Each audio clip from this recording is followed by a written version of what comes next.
اللہم صلی علی محمد وعلی آل محمد۔ السلام علیکم سننے اور دیکھنے والوں کو خوش آمدید۔ آج ہم ایران اور اسرائیل کے حوالے سے بات کریں گے۔ اہداف کا تعین کر لیا، ہم پر حملہ ہوا تو ہم اسرائیل پر بمباری کریں گے، یہ بات ایران کہہ رہا ہے۔ دنیا مشرق وسطی میں جنگ کے پھیلاؤ کے خوف سے اپنی سانسیں روک کے انتظار کر رہی ہیں۔ اسرائیل اور ایران کے درمیان باہمی تصادم کے خطرات میں ہر گزرتے لمحے اضافہ دیکھا جا رہا ہے۔ ان خطرات کے جلو میں ایرانی وزیر خارجہ عباس اراغچی نے اس بات کا اعادہ کیا کہ ان کا ملک اپنی جوہری تنصیبات پر کسی بھی حملے کا متناسب جواب دے گا۔ انہوں نے اتوار کے روز اپنے بیانات میں مزید کہا کہ تہران نے ان مقامات کی نشاندہی کر لی ہے جن پر حملہ ہوا تو اسرائیل کے اندر حملہ کرے گا۔ انہوں نے مزید کہا کہ ایران پر کسی بھی حملے کا مطلب سرخ لکیروں کو عبور کرنا ہے۔ ایران پر حملہ ہوا تو ہم خاموش نہیں رہیں گے بلکہ اسرائیل کو تباہ کن جواب دیں گے۔ تسنیم خبر رساں ادارے کی رپورٹ کے مطابق وزیر خارجہ نے زور دیا کہ ان کے ملک نے اسرائیل میں اقتصادی یا شہری تنصیبات پر حملہ نہیں کیا بلکہ صرف فوجی تنصیبات کو نشانہ بنایا ہے۔ انہوں نے امریکہ کو در پردہ انتباہی پیغام بھیجا جس میں کہا گیا ہے جنگ کی صورت میں امریکہ بھی اس کی لپیٹ میں آئے گا۔ ہم ایسا نہیں چاہتے مگر امریکہ کو بتا رہے ہیں کہ اسے خود کو جنگ سے دور رکھنا ہوگا۔ کئی ایرانی حکام کا گزشتہ دنوں اور ہفتوں کے دوران بارہا اعلان کر چکے ہیں کہ تہران جنگ کو علاقائی طور پر بڑھانا نہیں چاہتا لیکن اس کے لیے تیار ہے۔ اسرائیل کی جانب سے کوئی حملے کی صورت میں اس بار گزشتہ حملے کے مقابلے میں سخت رد عمل کا انتباہ دیا گیا ہے۔ تل ابیب نے ایرانی حملے کا مہلک اور اچانک جواب دینے کا عزم ظاہر کیا جبکہ واشنگٹن نے اس پر زور دیا کہ وہ اپنے حملوں کو فوجی اڈوں تک محدود رکھے۔ ایرانی تیل اور جوہری تنصیبات کو نشانہ نہ بنایا جائے۔ یہ باہمی دھمکیاں اس وقت سامنے آئیں جب تہران نے یکم اکتوبر کو اسرائیل کی جانب سے 180 سے زائد میزائل داغے جس میں 3 اسرائیلی فضائی اڈوں کو نشانہ بنایا گیا۔ یہ حملے مبینہ طور پر حماس کے سیاسی بیورو کے سربراہ اسماعیل ہنیہ کے گزشتہ جولائی کے آخر میں تہران میں قتل اور حزب اللہ کے سیکرٹری جنرل حسن نصر اللہ کی 27 ستمبر کو بیروت میں ہلاکت کا انتقام میں لیے گئے تھے۔ ترکیہ کا کہنا ہے اسرائیل ایران کو جائز اور سخت دفاعی اقدامات پر مجبور کر رہا ہے۔ اسرائیل کے لبنان اور غزہ میں جاری جنگی اقدامات ایران کو دھکیل کر جائز اقدامات کے لیے مجبور کر رہے ہیں۔ یہ بات ترکیہ کے وزیر خارجہ نے ہفتے کے روز اپنے ایرانی ہم منصب کے ساتھ استنبول میں مشترکہ پریس کانفرنس میں کی ہے۔ ترک وزیر خارجہ خاقان فیضان نے کہا ہے اسرائیل کا جارحانہ موقف ایران کو اس امر پر مجبور کر رہا ہے کہ وہ اپنے جائز اقدامات کو ممکن بنائے۔ نیتن یاہو مسلسل خطے کے اندر نئے جنگی محاذ کھول رہا ہے اور کوشش کر رہا ہے کہ وہ ایران کو اس جنگ میں کھینچ لے۔ ترک وزیر خارجہ نے مزید کہا پورے خطے میں جنگی خطرہ پھیل رہا ہے۔ جسے نظر انداز نہیں کیا جا سکتا۔ ایران کے وزیر خارجہ عباس اراغچی، جنہوں نے جنوبی کاک ایشیائی اقوام کے اجلاس میں شرکت کی ہے، کہا کہ لبنان میں کشیدگی بڑھ رہی ہے، جو ایران کے لیے بہت پریشانی اور تشویش کا باعث ہے۔ خطے میں جنگی امکان ہمیشہ ایک سنجیدہ معاملہ رہا ہے، لیکن صہیونی رجیم کے بغیر کوئی دوسرا نہیں جو چاہتا ہے کہ جنگ ہو۔ ہم کشیدگی کو کم کرنا چاہتے ہیں، تاہم ہم جنگ کے لیے بھی تیار ہیں، خواہ اس کی کوئی بھی منظر ہو۔ ایران غزہ میں فلسطینی مزاحمتی گروپ حماس کی حمایت کرتا ہے، جس کے سربراہ کو اسرائیلی فوج نے گزشتہ روز قتل کر کے خطے میں تصادم کے خطرے کو اور بڑھا دیا۔ ایران یمن کے حوثیوں کی بھی حمایت کرتا ہے، عراق میں شیعہ ملیشیا کی بھی حمایت کرتا ہے، اسی طرح شام میں مسلح گروپوں کی بھی۔ ایران ان گروپوں کو مجموعی طور پر مزاحمتی محور کا نام دیتا ہے، جو اسرائیل کے خلاف اپنے اپنے انداز میں مزاحمت کر رہے ہیں۔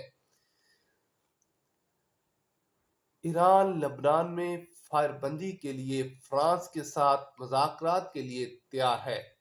کالیباف۔ ایرانی پارلیمنٹ کے اسپیکر محمد کالیباف نے کہا کہ تہران اقوام متحدہ کے قرارداد 1701 کے نفاذ کے حوالے سے پیرس کے ساتھ مذاکرات کے لیے تیار ہے، جو امن کی واپسی کے لیے بنیادی شرط ہے۔ اس قرارداد میں کہا گیا ہے کہ لبنان کے جنوب میں صرف لبنانی فوج کو تعینات کیا جائے۔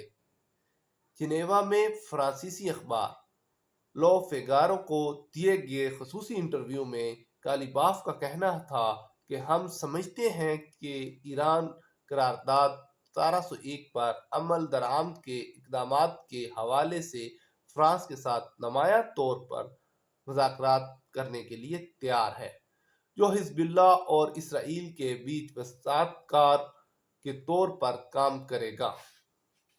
ایرانی پارلیمنٹ کے اسپیکر نے مزید کہا، اسرائیل کا کوئی وجود نہیں، بلکہ یہ صرف صہیونی نظام ہے جو امریکہ کے مسلح ونگ کے سوا کچھ نہیں، جس کے ساتھ بات چیت کا کوئی فائدہ نہیں۔ تاہم ہم سرنگ کے آخر میں مدھم سی روشنی دیکھ رہے ہیں۔ ایران اقوام متحدہ کی قرارداد 1701 کے نفاذ کے لیے نمایاں شرائط کے حوالے سے فرانس کے ساتھ مذاکرات کے لیے تیار ہے۔ اخبار کے مطابق کالیباف اس وقت سلامتی کونسل کی قرارداد 1701 کے نفاذ پر زور دے رہے ہیں۔ اسی طرح وہ اسرائیل کے ساتھ پوری لبنانی سرحد پر اکیلے لبنانی فوج کے تعینات کیے جانے کا مطالبہ کر رہے ہیں۔ اخبار کا مزید کہنا ہے کہ جس بارے میں کالیباف بات نہیں کر رہے وہ یہ ہے کہ حزب اللہ نے قرارداد 1701 کی اس شق کا احترام نہیں کیا، جو تنظیم کے دریائے لیتانی سے پیچھے تک ہٹ جانے کا تقاضا کرتی ہے۔ کالیباف چاہتے ہیں کہ جتنا جلدی ممکن ہو جنوبی لبنان میں فائر بندی ہو جائے۔ یاد رہے 63 سالہ کالیباف عراق ایران جنگ 1980 سے 1988 کے دوران میں ایرانی فضائیہ کے ہواباز اور بعد ازاں تہران کے میئر 2005 سے 2017 رہ چکے ہیں۔ تاہم رواں ماہ 12 اکتوبر بروز ہفتہ وہ اس وقت خصوصی طور پر نظروں کا مرکز بن گئے جب وہ خود اسلامی جمہوریہ ایران کا سرکاری بوئنگ طیارہ اڑا کر بیروت کے بین الاقوامی ہوائی اڈے پر اترے۔ بائیڈن کے بیان پر ایران کا رد عمل، اسرائیل کے ممکنہ حملے سے آگاہ ہر کسی کا محاسبہ کریں گے۔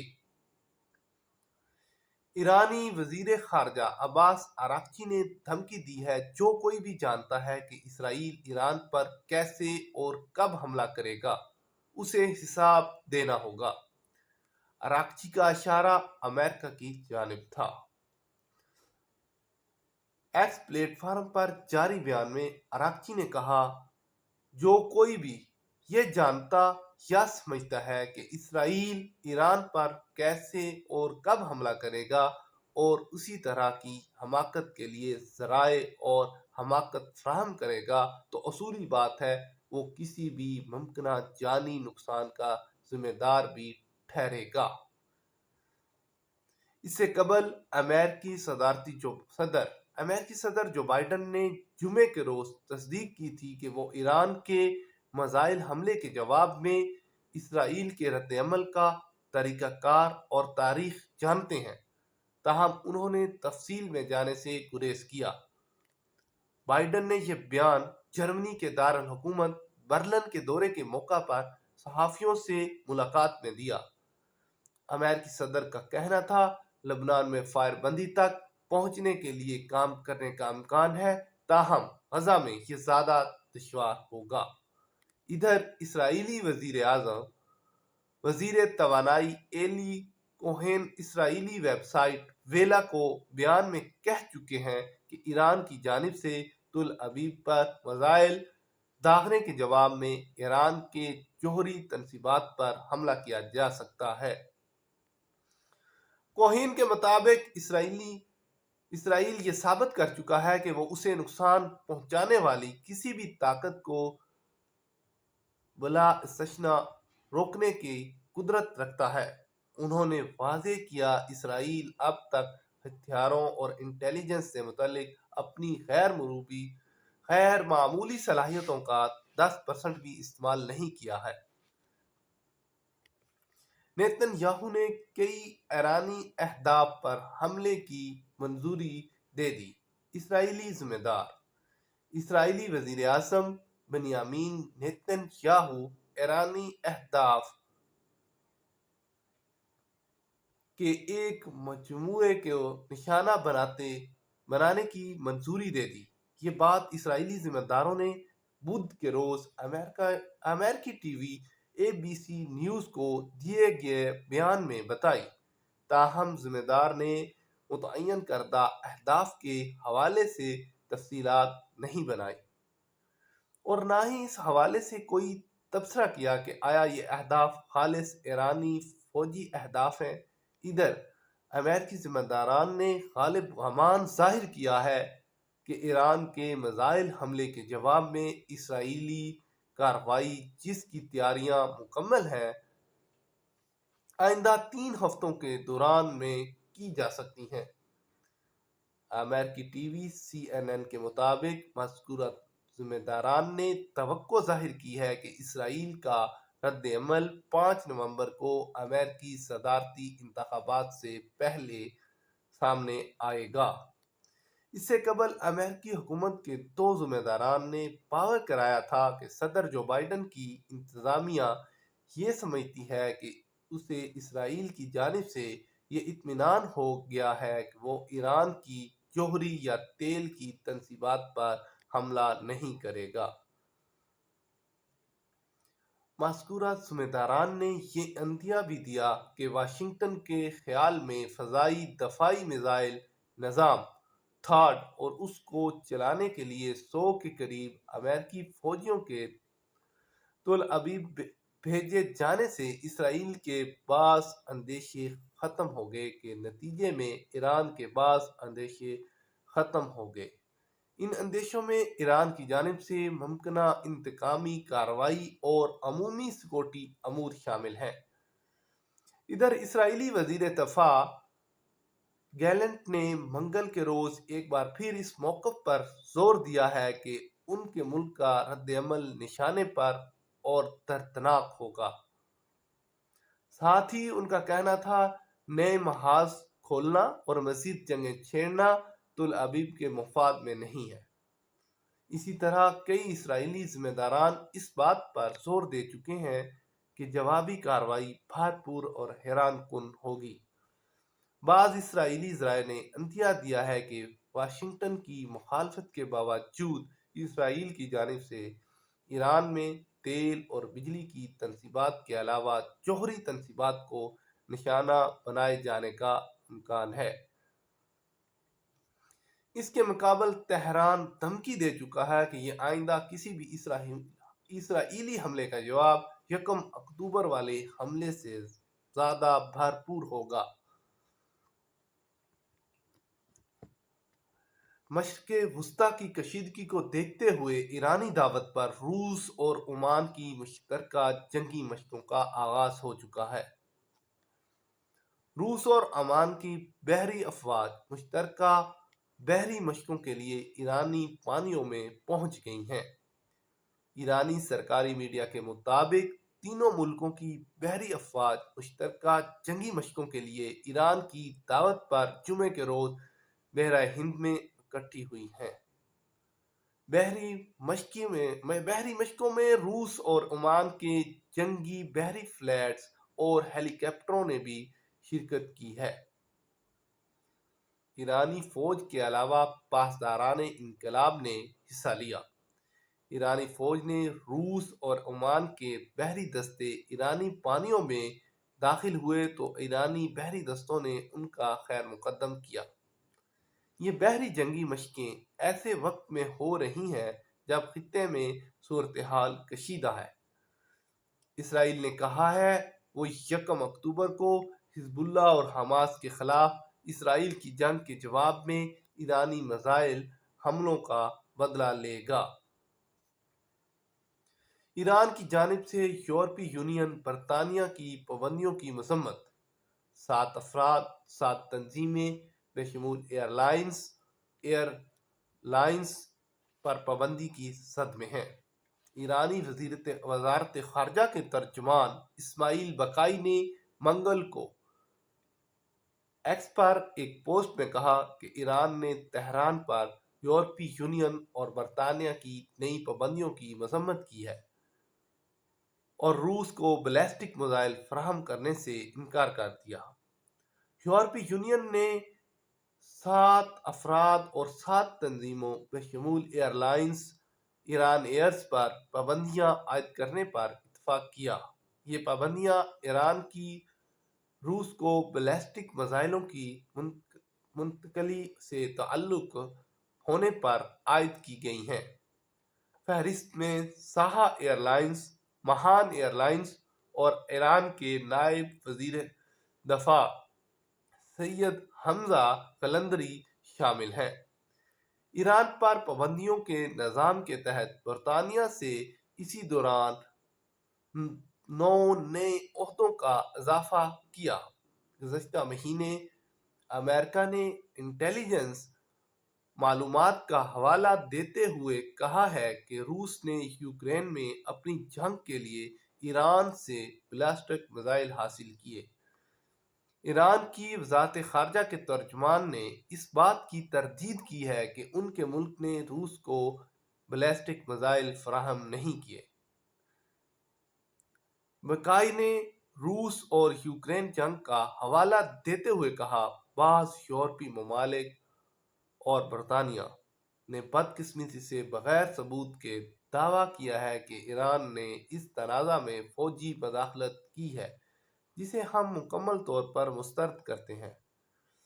بقائی نے تازہ پابندیوں کی بھی مذمت کرتے ہوئے کہا یورپی یونین اور برطانیہ کا ایرانی افراد اور ایرانی اداروں پر نئی پابندیاں عائد کرنا بین الاقوامی قوانین کے خلاف ہے۔ یورپی یونین کے اس اقدام کے تحت پاسداران انقلاب اسلامی کے سرکردہ عہدیداروں اور ایران کی طیارہ سازی کی صنعت اور ایرو اسپیس انڈسٹریز آرگنائزیشن کے مینیجنگ ڈائریکٹرز کو بھی پابندیوں کا سامنا ہے۔ ان میں اثاثے منجمد کرنا اور یورپی یونین میں سفر پابندی کرنا بھی شامل ہے۔